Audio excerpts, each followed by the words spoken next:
At Christmas dinner, my sister-in-law handed me a gift.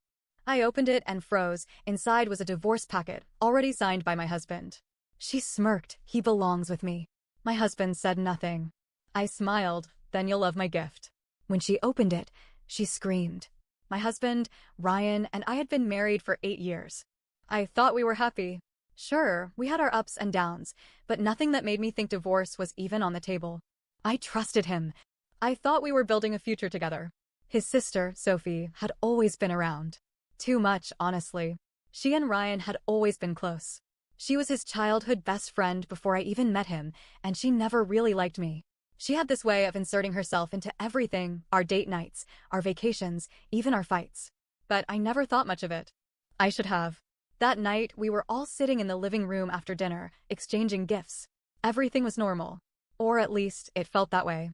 Then Sophie handed me a beautifully wrapped box and smiled. "Open it," she said, her voice dripping with something I couldn't quite place. So I did. Inside was a stack of papers. At first, I couldn't even process what I was looking at. My brain refused to make sense of it. Then I saw Ryan's signature. It was a divorce packet.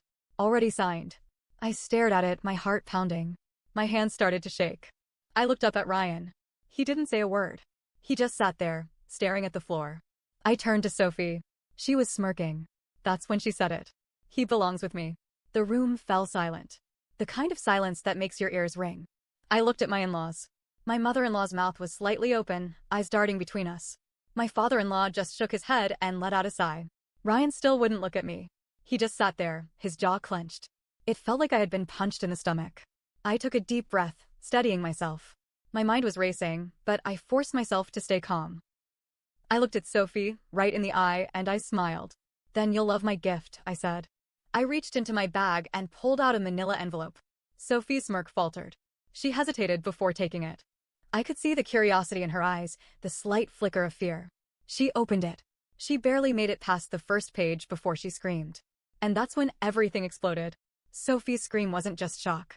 It was fear. Pure, raw fear. The moment the sound left her lips, she clamped her hand over her mouth, like she was trying to shove it back in. But it was too late. Everyone was staring. Ryan shot up from his chair. "What did you do?" His voice was sharp, but there was something else in it. Panic. Sophie flipped through the papers like they might change if she looked at them fast enough. Her hands trembled. Her breathing was uneven. I didn't say a word.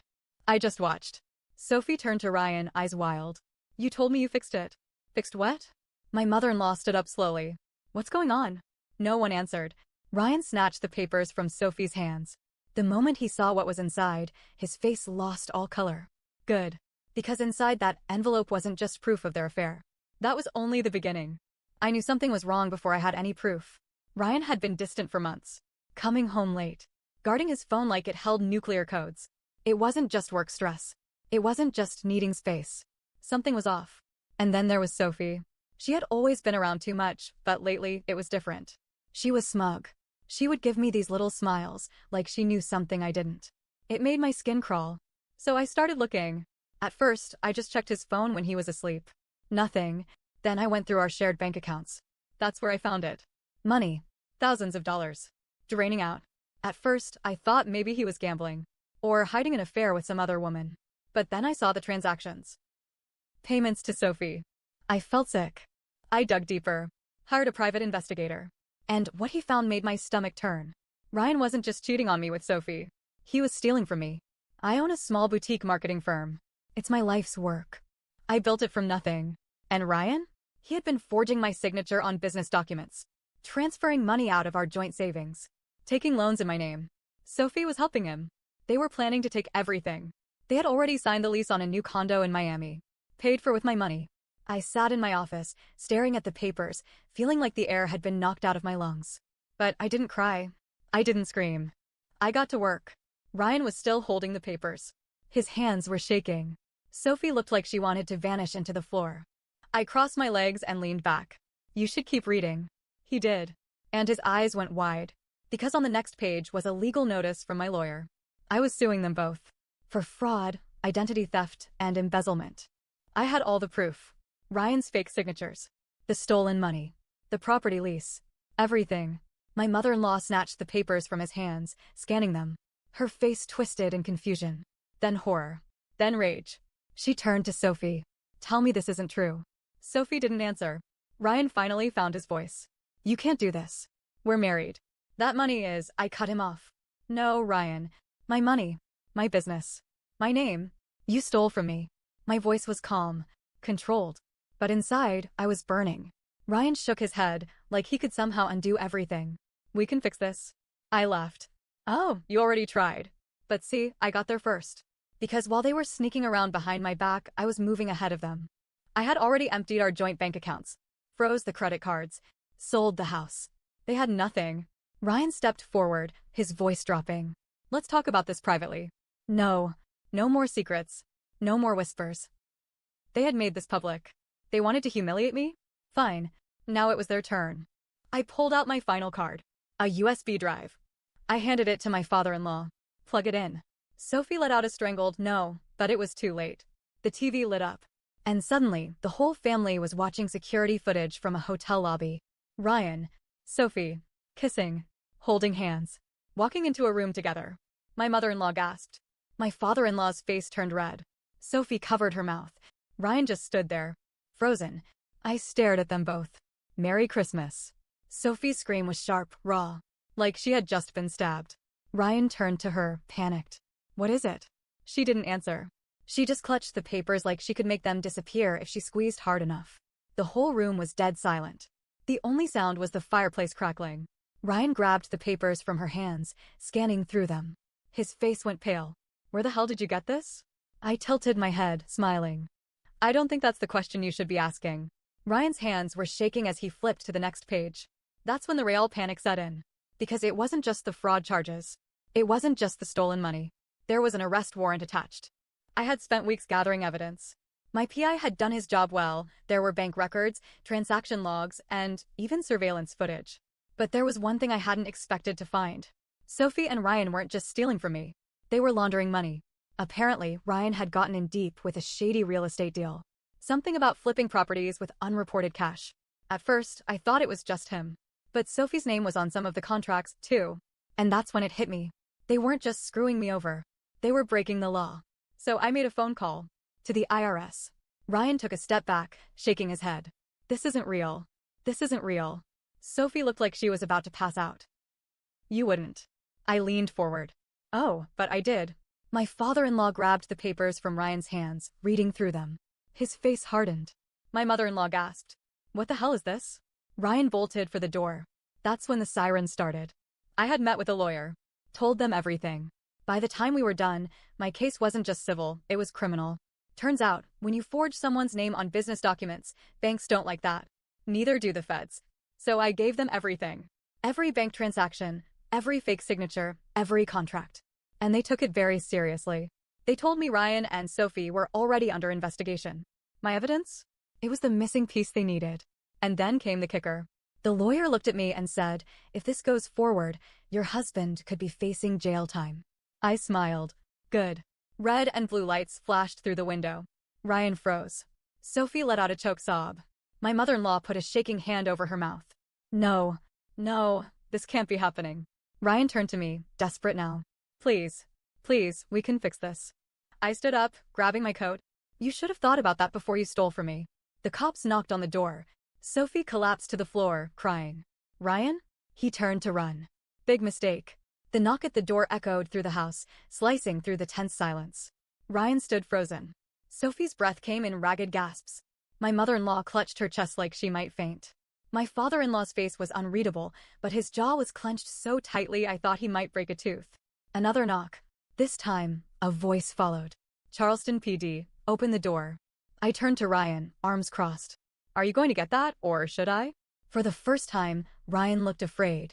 Sophie shot to her feet, gripping his arm. You promised me this wouldn't happen. Her voice cracked. Ryan shook her off. Shut up, Sophie. That was a mistake. Her face twisted into something ugly. She let out a sharp laugh, wild and unhinged. Oh, don't you dare act like this is all on me. My father-in-law stepped between them. Someone better start explaining. No one moved. No one spoke. So I did it for them. Ryan and Sophie have been sleeping together. Gasps rippled through the room. Ryan flinched like I had slapped him. My mother-in-law's knees buckled. No, that can't be true. She turned to Sophie, almost pleading. Tell me that's not true. Sophie didn't answer. She just lowered her head, shoulders shaking. That was all the confirmation she needed. My mother-in-law sobbed. You were family, Sophie. You were his sister-in-law. Sophie whispered something, too quiet to hear. I stepped closer. Speak up. She lifted her head, eyes burning with hatred. I've always loved him. A sick, twisted confession. The room felt like it was closing in. Ryan ran a hand through his hair, pacing. He was panicking now, eyes darting toward the door. This isn't the time for this. We need to, I cut him off. Oh, I think this is exactly the time.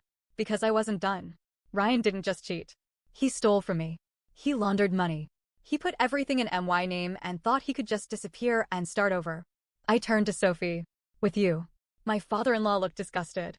The knocking at the door became more insistent. I walked over and opened it. 2 officers stood there. Ryan Carter? Ryan turned white. The officers stepped inside. Mr. Carter, we have a warrant for your arrest.